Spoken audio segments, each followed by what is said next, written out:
We're back. Yep, we're back. We're back. We're live. Okay.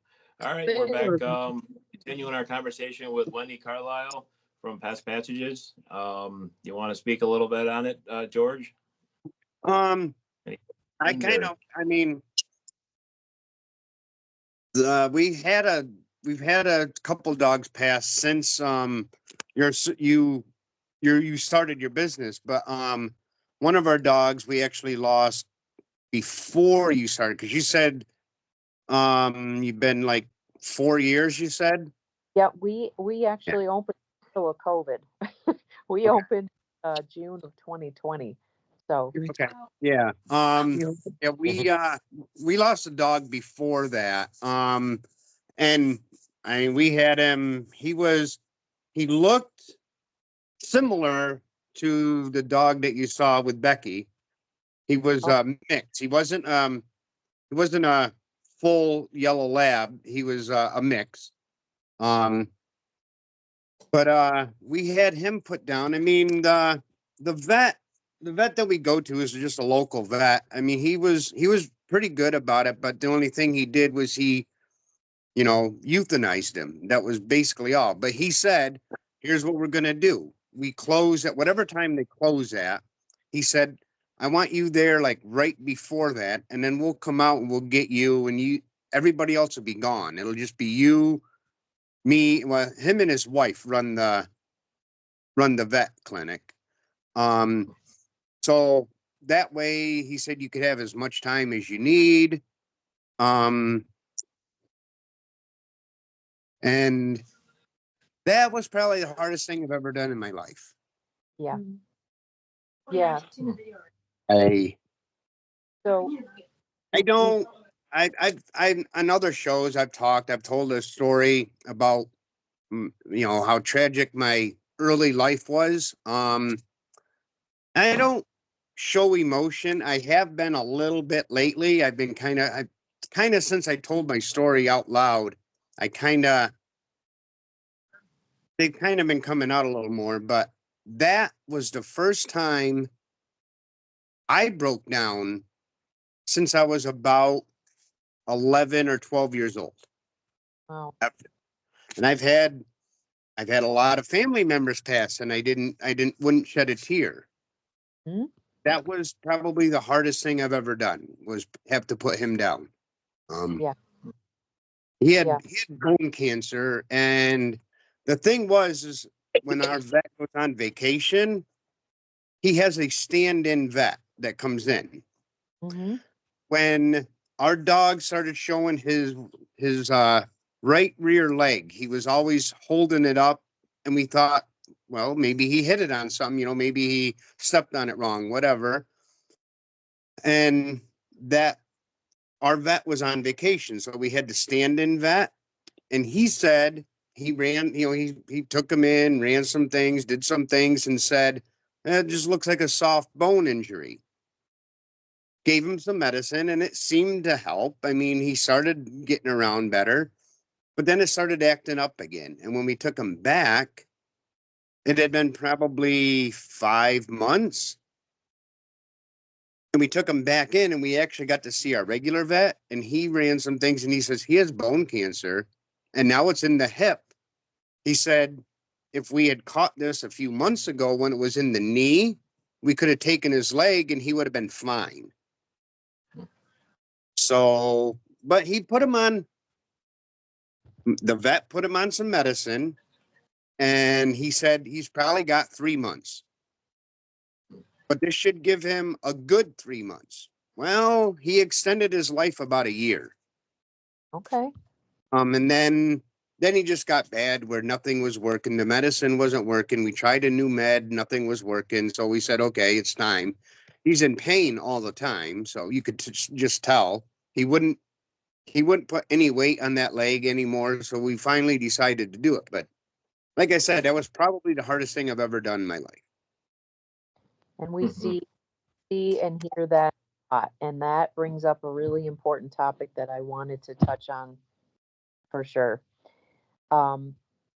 These pets bring out, I mean, the unconditional love.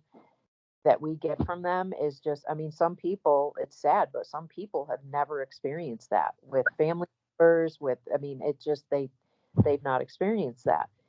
And when we lose those pets, it's a huge impact. I have a pet parent right now that I am really worried about her. I mean, we've been talking every day. She's elderly. She lost Mhm. a week. We took care of him for her. She told me yesterday that she doesn't want to get up. Like he was the only reason she got up in the morning. So Mhm. the bond that people have with their pets and like the emotion, I mean, I see that I see that a lot, that people are like, "Oh my God, I haven't cried like this in years." And, you know, we just reassure everybody it's okay. It is because you experience so much love with that pet. And when you lose them, that's just such, it's such a, yeah, it's such a huge impact. Um, and so the other thing we always validate for folks, and again, this pet parent that I'm currently helping, she said to me, I feel really, really guilty about something, Wendy. And I'm like, what? She said, I've lost my sisters, I've lost my husband, you know, named off all these human family members that she lost. And that I, I'm crying harder over losing my dog. And people feel really guilty about that. And I always assure them, do not feel guilty about that because you didn't live with your brothers and sisters every day, you know, your parents. These pets are part of our life 24/7. So you lose them, everything's Yeah. different. You don't sleep the same. You don't get up and, you know, have your coffee with them next to you. Every single part of your life is different. So we always validate that for people. You know, don't feel guilty. Your feelings are your feelings, and you cannot feel guilty. And it's a huge impact. Um, yeah. As far as like support groups, unfortunately, COVID, you know, kind of squelched a lot of the in-person support groups. There's a couple coming back, and I've thought about trying to organize that, but everybody likes the online. You know, everybody likes the online Zoom. So, you know, not that we couldn't do it, but there's a couple larger organizations right now that I refer people to if they want to commit to like a monthly support group. Um, yeah, yeah, You know, I actually think that's a good idea. I mean, I know some people will hear about a pet support group and they're like, they'll instantly blow it off. But as I said earlier, we have this little group of ours here, we're more than just friends.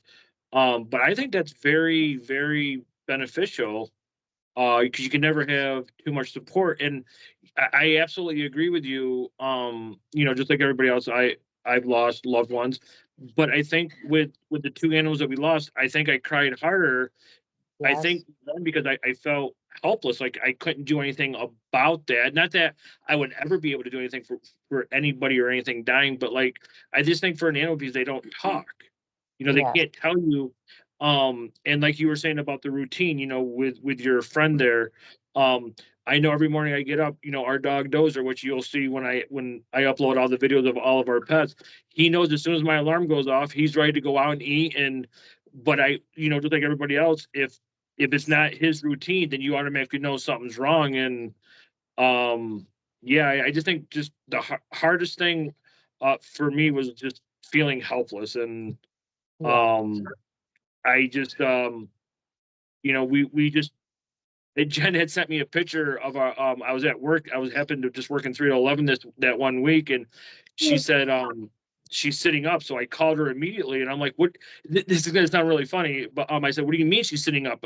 She goes, "She's sitting up." I'm like, "Did that mean she's getting better?" And but then the next day she just got worse. And so I think you go from the high to the low, up and down. It's a roller coaster. But yeah, I think crying harder for pets. I think that's yeah, for me, I don't know. I bawled like a little baby, and I always will. yeah, yeah, Yeah, I think you're right on the spot on that, Jeff. Is where they.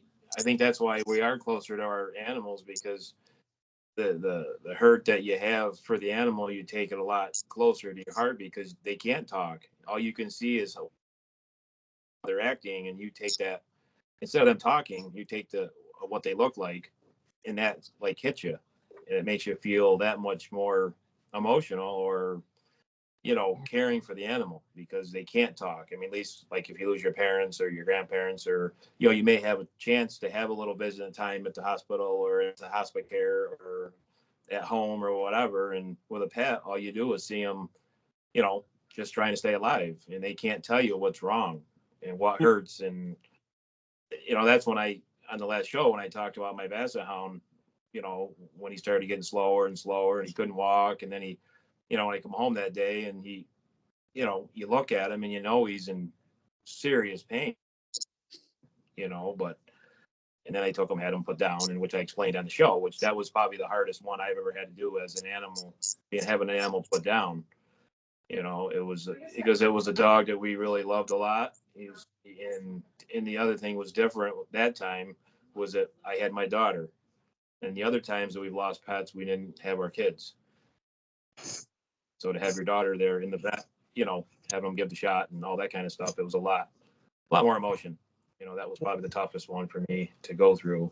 And if I had an opportunity to do something that Wendy offers, do her business here, it would have been way different. 100%. Really all we had. Yeah. We had the dog got a shot. He's gonna go down. They put him in a grocery bag or in a plastic bag. We put him in a box and we brought him home. And obviously we put him in the ground in the backyard and made a little sign. The kids did because they were younger then, and and that's it. That was the only experience we had. It was more of a sad, really sad experience. Right to the end.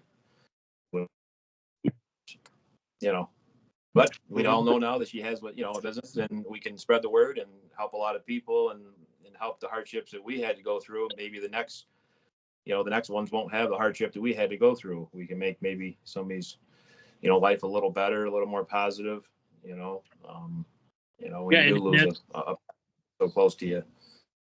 And that's what we do on this show. We just try to spread the word of goodness out there, and we try to, not that any of us are religious, but we just we're just trying to change the world. And this is one of the benefits of having a platform like this and people such as yourself, Wendy, because when I was listening to Eric talk about his basset hound, I remember how many times I said to Sassy or Kay, I'm like, just go, please just go. I was begging, and I don't know, then you look back and you wonder, did we comfort her enough? And then I envision, being in a room in one of your establishments, just, making her more at home, more at peace. And, I just wonder how much more beneficial that would have been,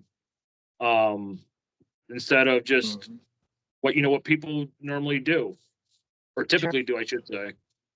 Sure. Yeah. And you also have a place, you can actually bring the animal and have a service, correct? You can bring all your family members or friends. Yeah, we've had like a ceremony as well, just like a normal funeral, right? Yeah, we've had 2 pretty large funerals where people brought food. I mean, yeah, it was just like it was a full-blown wake.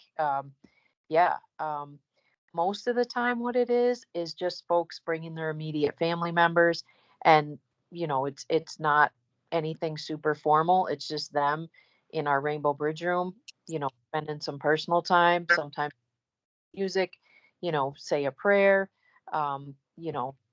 because our Rainbow Bridge room is pretty big. I mean, we can accommodate quite a few people in there. There's couches, there's chairs. We have, we pretty much everything you need in there.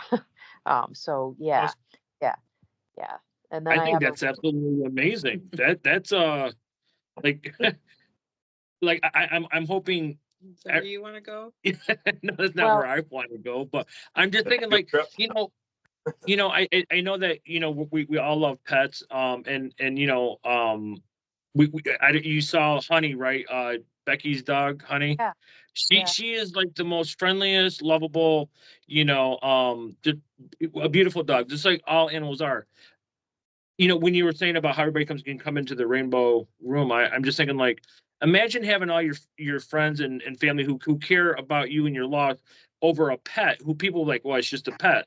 I mean, let's just be honest. That's what some people would just say. It's just a pet. Well, no, But imagine the ones that actually care about you as a person coming and being at a funeral service for a pet. Like you said, some people bring food, and Yeah. I think that's really important. I think that helps because we all know that the loss of someone or something really takes its toll on a person for years, and sometimes people never ever come back from that. Yeah. Yeah. Jackie? Yeah. Sorry, I just was thinking about how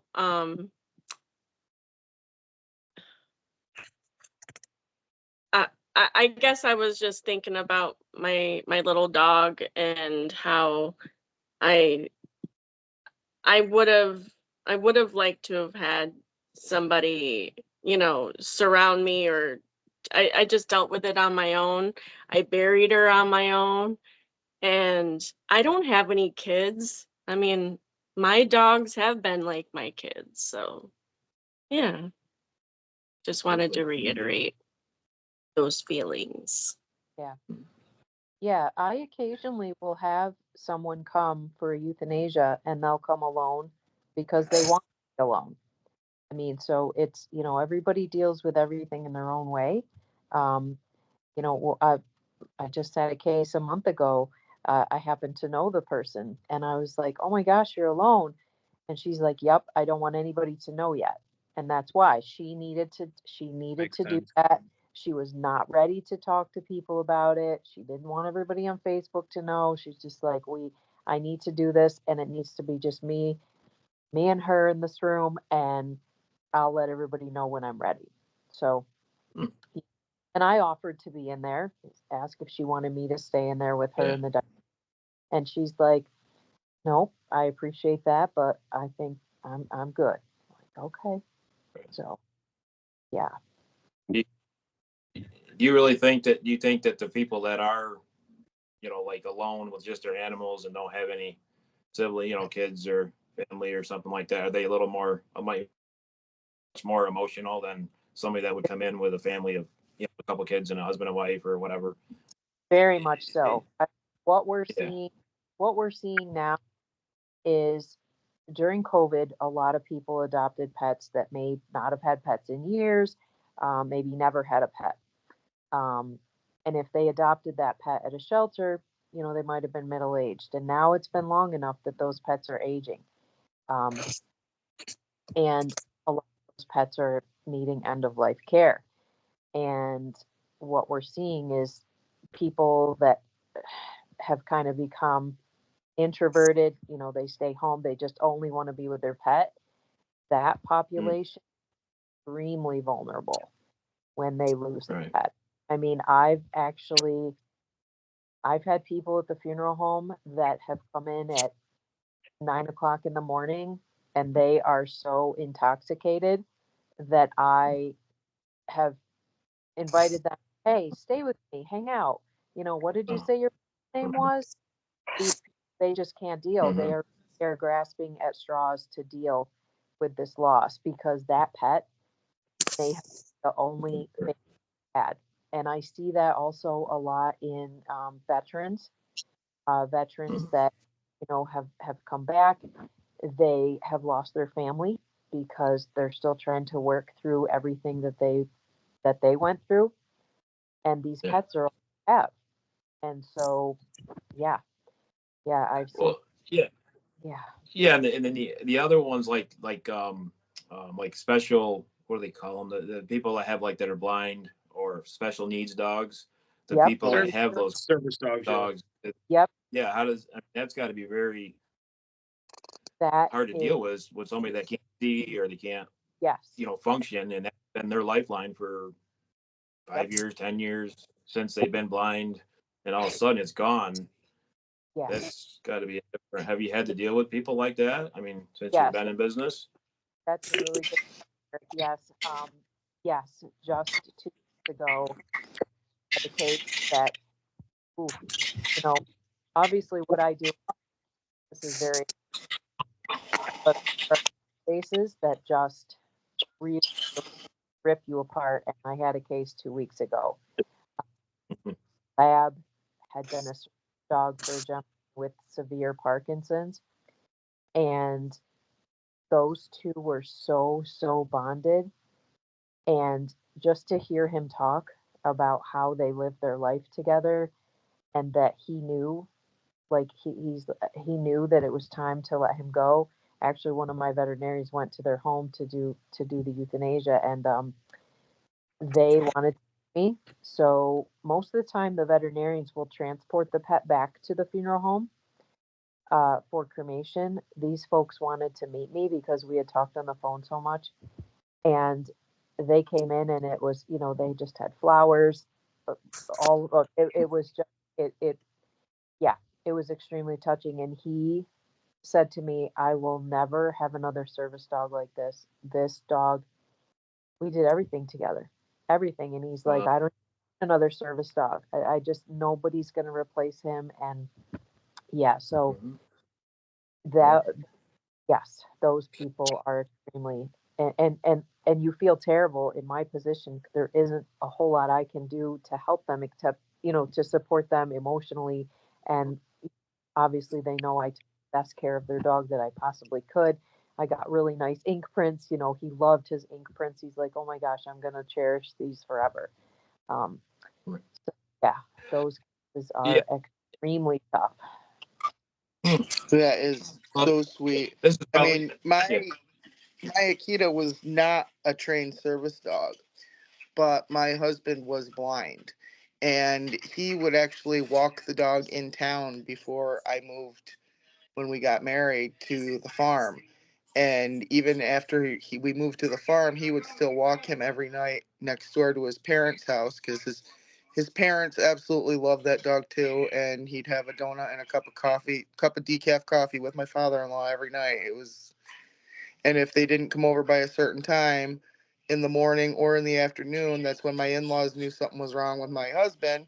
He hadn't shown up by noon one day, and so they had to go in, break down the door, and they found him, having a seizure from a low blood sugar episode. So, the dog was actually, our calming grace, and he actually was right there when anything bad was going on. And I can honestly tell you, one of my biggest depressions that I ever started, a period of depression, was right after that dog had passed, because he was our lifeline. He helped Charlie get to and fro, even though he was not a trained service dog. He was just a good boy. Honestly, he really was. Yeah. But with what you were saying, Wendy, about your veteran, animals know. I mean, if you treat an animal right, they know. Like, our dog was usually, he's up walking around, but you'll see him, and you'll see everybody's animals. They just know when something's not right. They know if you're happy, they're happy. But I shared it with everybody. When our first cat passed, our other cat was looking directly at Peyton. And as weird as it may sound, some of the characteristics of Peyton went into our cat Sassy. Now, when Sassy passed, her and Dozer, our dog, they knew each other, but they just kind of kept their distance, blah, blah, blah. Dozer came over to acknowledge her, and but I think pets sense stuff like that. Would you agree? I mean, you have way more knowledge than I do. That was just a question I wanted to ask you. Yes, they definitely sense that. And we, in most cases, obviously there can be, something different in some households, but in most cases, we always encourage, if you have multiple pets and a pet passes at home, it's best to let the other pets see them and smell them, so that they acknowledge the death. We do sometimes have folks bring in, like if they're coming to us for euthanasia, they will bring their other pet, and maybe, just kind of keep them in the car until after the euthanasia is finished, and then they'll bring that pet in, to spend time and acknowledge. Yeah. So no, they definitely know, and they grieve just like humans. Yeah. And so our dog he's getting up there in age, and he was kind of, while we're at work, he's kind of home almost all day. So we decided 3 weeks now, about 3 weeks ago, we went up to the ASPCA or Humane Society, I'm sorry, and we brought home almost a lookalike cat from our previous one, and she's only 4, and it's keeping our 15-year-old a little bit entertained. So, and we did that in hopes of prolonging his life, which, you know, like I truly believe that all pets, when another one dies, they grieve as well, and so we're hoping that Bobby Sue helps Dozer prolong as long as he possibly can and have a great quality of life. Yeah. Yeah. Companionship is important. Yeah.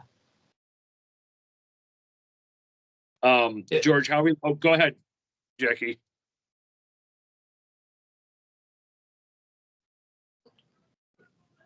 Hey, Jackie, unmute yourself. Thanks.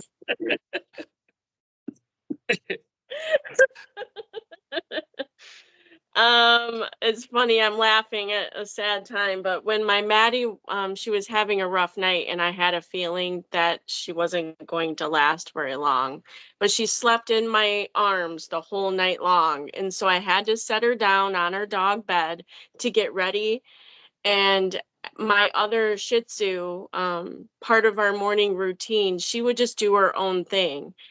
And about the time that I was just done getting ready, my Shih Tzu Gizzy, she come over and she was like tapping at my leg, like wanting me to pick her up. And I'm like, what's the matter, girl? Like, and so I think that she was telling me that Maddie is gone. So they definitely know stuff. Oh. Yeah. And Holly, she left. She left. We couldn't find her, so she definitely wanted to be alone when she passed away. She was our oldest. So. Yeah. And I think that's why we went out and got another cat, like I told the group. You know, just Dozer's. He's used to having something, another living thing around in the house, and you know, I think that's I don't know. It was kind of hard for us, but we went up there and you know, and on the Humane Society, you can look at pictures of all animals, and the first one we both agreed on looked just like our previous cat almost. And oh, there's Honey. I don't know if you can see her. But George, how are we looking on time? You're in control. We've been back on the air about 30 minutes, so we're all right. So we got about Perfume. like 6 or 7 more minutes. So Yeah. I don't know, Eric, you're hosting the show. Go ahead. Yeah, I just had one more question. Like when somebody does lose a pet or a service animal or what have you, do you have a service or do you offer a service for people to get another pet? You know, to move on from what they lost, or So do you kind of like, is that we have a the lot end of, of the road and then they need? you know, we have a lot of connections. I mean, in this, well, even before I got into the end of life part, I mean, I have kind of been in the veterinary community, known a lot of people for years. So we definitely have resources. But usually we encourage people to take a little time. And what we usually see in a situation like that is you have to have the whole family in agreement. Sometimes we'll see like one family member that's, oh my gosh, we need to get another dog or cat right away. And the rest of the family's like, no. So that is the most important thing we try to stress is don't do anything quickly, take some time, make sure you go through the grief process, so yeah, but we have a ton of connections with shelter, with, foster programs. So yeah, Yeah. yeah, You definitely. work with the veterans, like a veteran that would need like an assistant dog or something like Yeah, that. well, Is it something you reach out to the military or the government to kind of work with it to help somebody well, that's, usually, a veteran or? yeah, I usually just have people that I have, I'm part of their group on Facebook or whatever that I can kind of direct them to. Yeah, I wouldn't say I necessarily do that directly for them, but I give them some pointers on Okay. where to start looking for what they need. Yeah. Gotcha. Yep. Yeah, just with what you were saying, I don't know if anybody heard Jen. She said, make sure that you're ready. And luckily for us, Bobby Sue kind of fits. I don't know. She kind of just fits in with us, but I think it was the right time. And it's paying off. But anybody who's just watching the show, I mean, if you do lose a pet, don't go out and buy another one. Just wait, give yourself some time.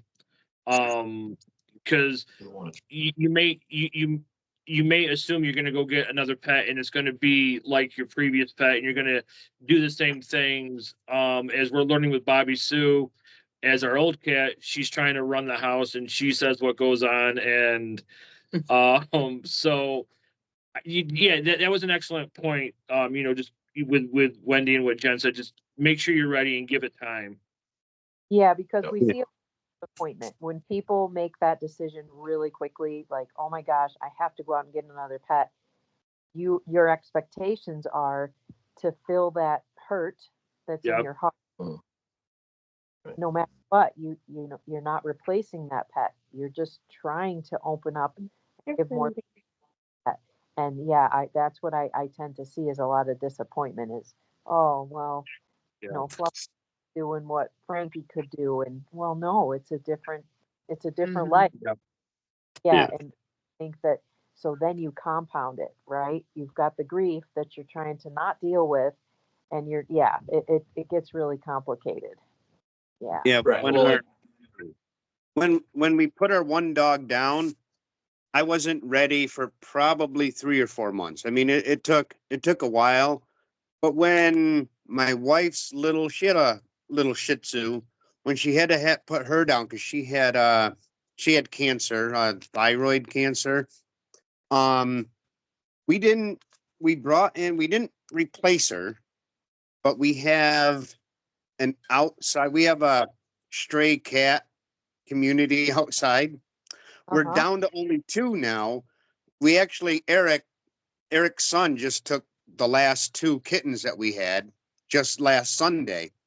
But the other 2 have been brought in, not necessarily just for us, but for the dog that replaced mine that passed away, because he looked for that, even though he knew that she was gone, he looked for my wife's little Shih Tzu for probably 3 or 4 weeks, just kept looking for her.